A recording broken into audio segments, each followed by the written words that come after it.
My name is Reza Moreno. I graduated in 2018 and I'm currently based in Austin, Texas.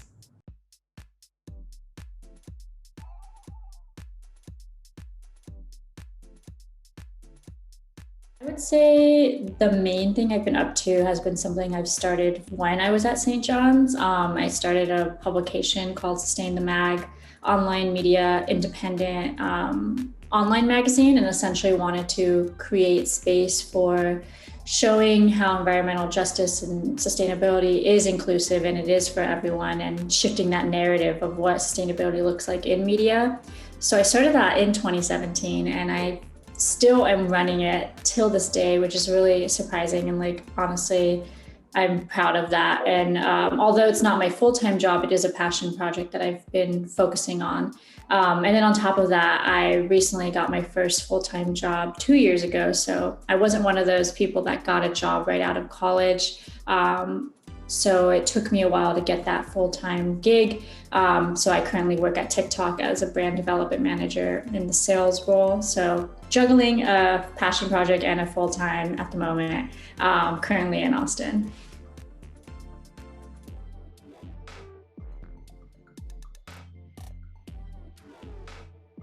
I would say currently what it means to me, I think it's about focusing on the women who aren't being spotlighted or featured as much. I feel like a lot of corporations and brands, they focus on one specific type of woman and not focusing on all, or trans women or non-binary folk, or, BIPOC women. To me, that's how I'm celebrating, is uplifting folks like that. With Sustain the Mag, for example, we wrote an article on 5 women environmentalists, and we focused on all, diversities, of course, a trans woman as well, because I think a lot of people forget that they leave certain women out of the picture.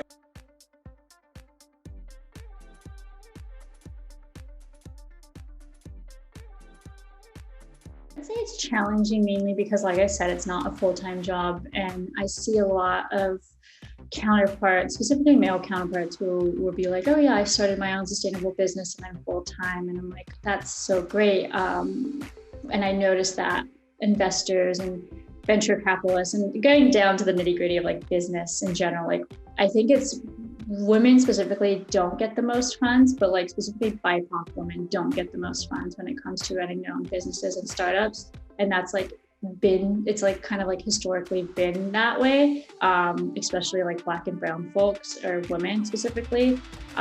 So I would say being a woman-owned business, and also a woman of color, we have myself and Julia, who's also Asian, and myself being Persian and Mexican, we see that discrepancy between who's getting the funding and who's not, and the struggle it is. But because we love this so much, we're still passionate. We're going to still keep it going. We're just being patient, and I think sometimes being patient, we have to be a little bit more aggressive.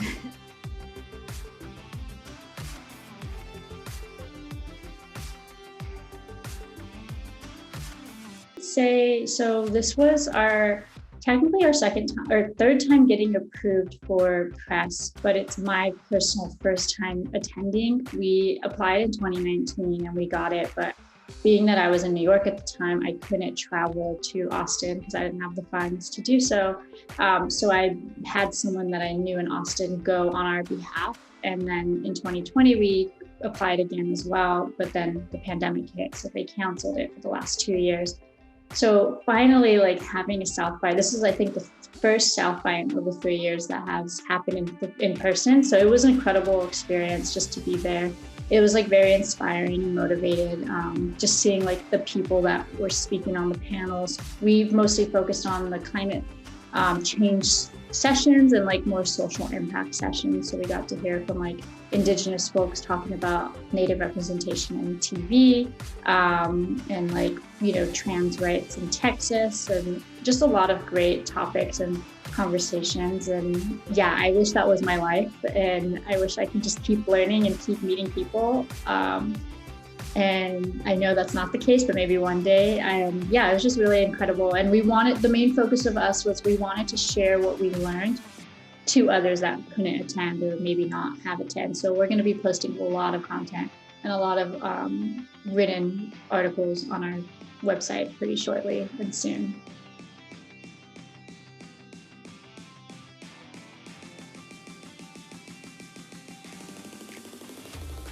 Yeah, I would say a lot of people call us a blog. That's one of the biggest misconceptions of Sustain the Mag. And although I love blogs and I have nothing against blogs, I am trying to, and that's why we say we're trying to shift the narrative of sustainability in media and like what that looks like for the future generations. And we are not print and we're all online, and we're not so much of a blog because we have articles that are written from writers from all over the world. It's not just like a first person point of view. And I've tried so hard to get us out of that bubble, because I want us to be what you would look at, the New York Times when they're online, and Refinery 29, people don't look at these big publications as blogs per se. So I guess that's one of the biggest misconceptions that a lot of people ask me even till this day. But I don't take it like personal or anything. I just want it to be where people understand we're posting about news and features and articles and so much great content that's educational as well.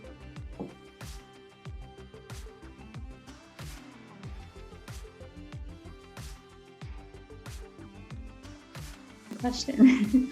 I mean, in terms of like writing, I actually spoke on a panel recently talking about how my upbringing of being like a Catholic, Mexican household, very strict father.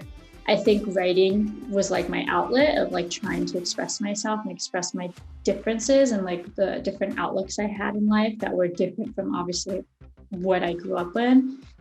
So that was kind of like my way of rebelling, is writing. And writing, of course, is now a big part of Sustain the Mag and like how we created this online magazine.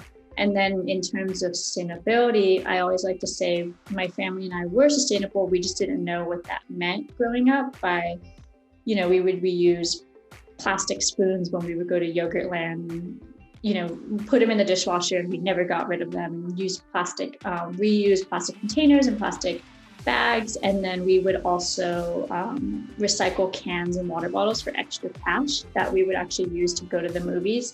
So like these things were us being resourceful and like just trying to save a dime, but in reality was like a way of being sustainable. It just wasn't the mainstream way people think of it now. So I feel like those are the two, how my upbringing brought me into like what I'm doing now in terms of like sustainability and writing together.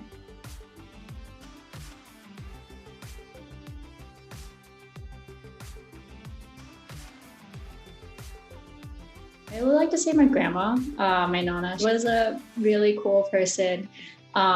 She would tell me like stories how she always wanted to go to Berkeley. She didn't get in. So she didn't graduate college, but she did go to Cal State LA instead and dropped out when she got pregnant with my mom. But because she wanted to go to Berkeley so much, she would go over and like protest at the Berkeley school. She would like be part of the peace and love hippie type of protests. And she had to deal with a lot in her life with like machismo, toxic men, and was able to like get out of situations that were harmful to her. So I think hearing those stories has like really inspired me. Like the stories she tells me, I'm like, wow, she's awesome. And it makes me feel like having that strong woman, person in my life that's a role model has helped me shape into like how I act and behave in my day-to-day currently.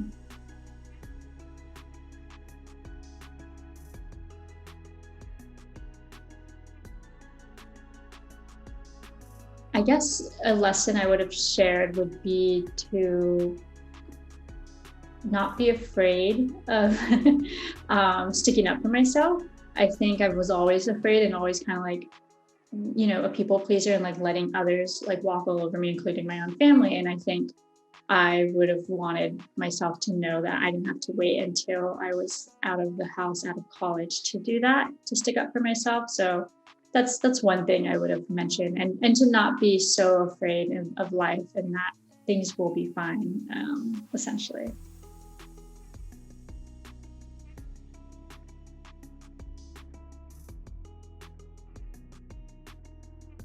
I guess I would ask my future self if if the world gets better, because obviously being in sustainability, we're our whole focus, and I'm sure all of us are trying to make the world a better place for future generation, and we're very scared of what 2050 will look like. So I would like to know how that looks like, and I hope that change has been made.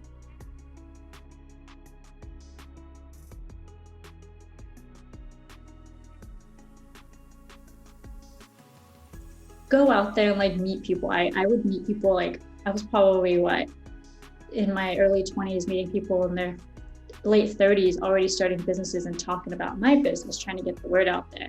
And just don't be afraid and have those conversations. Don't think that, you know, you might not be well established if you're trying to start something, or even getting early start in your career, like with paid internships and, working for companies already. I would just say start early and start networking for your future. It might not happen right away, but at least you're gaining those connections that you could have for later down the road too.